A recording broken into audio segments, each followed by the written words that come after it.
வணக்கம். இன்றைக்கி நம்ம எப்படி குழிப்பணியாரம் செய்கிறதுன்னு பார்க்கலாம். அதுக்கு 300 கிராம் அரிசி எடுத்து வச்சுருக்கேன். இட்லி அரிசி. அதில் 100 இந்த 200 உலக்குது. இதில் 100 கிராம் உளுந்து எடுத்திருக்கேன். 3க்கு 1.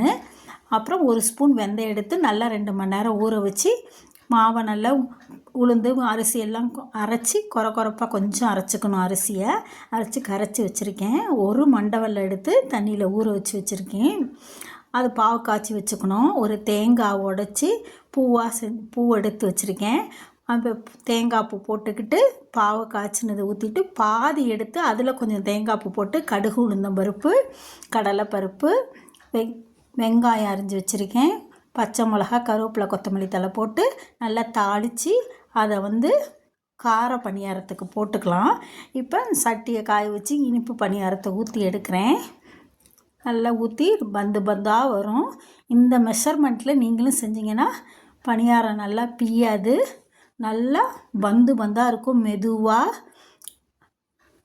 நல்லா எண்ணெய் ஊற்றி 2 அடசை நான் எடுத்துட்டேன். பணியாரத்தை பாருங்கள் எப்படி வருதுன்னு.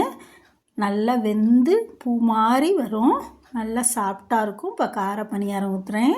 இந்த மாதிரி தாளித்து கார பணியாரம் செஞ்சால் நல்லா டேஸ்ட்டாக இருக்கும். 2 பணியாரமும் செஞ்சு தேங்காய் சட்னி செஞ்சு வச்சுருக்கேன். இன்றைக்கி காலையில் டிஃபனுக்கு அதுதான்.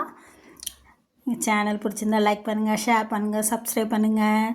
தேங்க்ஸ் ஃபார் வாட்சிங். நீங்களும் இந்த மாதிரி செஞ்சு பாருங்கள். எவ்வளோ சாஃப்டாக இருக்குதுன்னு பாருங்கள்.